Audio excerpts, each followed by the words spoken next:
All right, we are recording. Sorry, guys. I wanted to get a video out today. Put it on my camera. The feed's not going through so great. So disregard my, you don't really want to see my face. So I'm going to share my screen. I'm going to get into the S&P and where we are in the market. It's been a phenomenal 2 weeks for everybody, luckily. In my community anyway. If you're not, you should be. Both on the option side, the future side, and the stock. I'm only going to talk about the ES today, but I'll have more videos out on other stuff. Let me get to the ES broad market on a daily chart. We started off down today, really in the red, and then going into the close, it gets volatile until the close. If you've never traded before,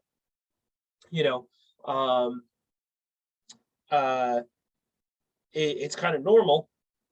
But I mean, we retraced all the way back. This is, this was the high and the low today.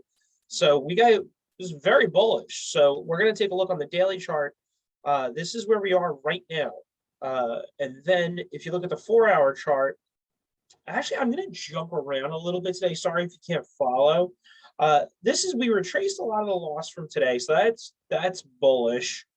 We didn't retrace off of like anything, like no old support or, demand zones or anything like that. So let me go right to the 1-hour.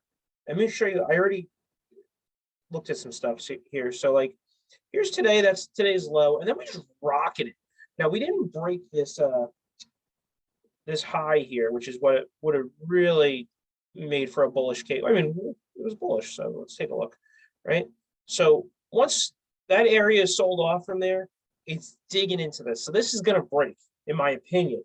If it breaks this line, got these little areas here that could slow down the market, right? Like these two here, these should be little pauses, I would imagine. Like, I don't think the market's going to sell. If the market does sell off of these little areas here, these little pockets, it's one thing to take a trade off of it and expect, a 1-to-1, 2-to-1 to react, like really sell off of one of these. I'd be pretty shocked. So I actually think we might head into like a bullish nature the next day or so. I believe let me see what Mitch posted the Fed meeting today.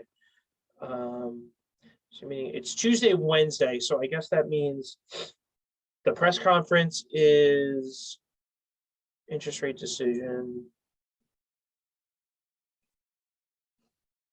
Let's just see. Let's be confident in this.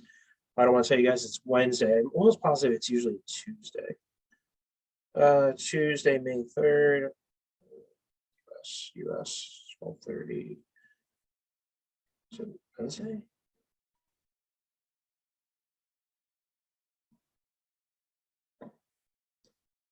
ADP number.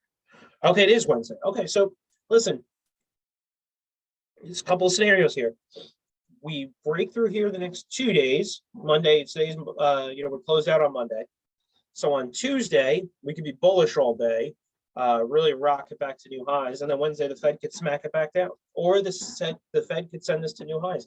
If the contraction, they're going to have words on the contraction in GDP numbers from last week. And then they're going to be talking about inflation. They are in a damned if you do, damned if you don't situation. If they don't raise interest rates to tame inflation, I don't know. We'll see what happens. But the market could care less about inflation. They want inflation. They want low interest rates. So if they pull back on an interest rate rise, market's going to rock it on that information. Not my game, right? I trade off the charts. I'm just giving you information from years of doing this. But I say if we get through we break this high, we could be back in this territory a little bit. The 4-hour paid off nicely last week. Let's go see. Not that one. That is the next potential short. So we got some distance here. The market could cover quite a bit, recover some money the next day or two, and then just go right back to sell it off, depending on what the Fed does on Wednesday. But we're in a wait and see approach. That does mean something. I wouldn't be shocked if we retrace back into this area from, I believe this is last Thursday. It got into that 43 area and sold off. So that could be the next point of the next area where I expect price to arrive at for maybe the overnight session tonight, potentially Tuesday, and then Wednesday we'll wait and see what the Fed has to say. I'm unwilling to do anything during that time period. Wednesday, I'm sitting on my hands. I'm not doing anything, but entering trades, If I'm in trades, I'm either taking them off or really aggressive stops, take profits a little bit earlier. It's a safe haven day. Don't F around on Wednesday because who the hell knows what they're going to say. Market may digest it differently. So be careful.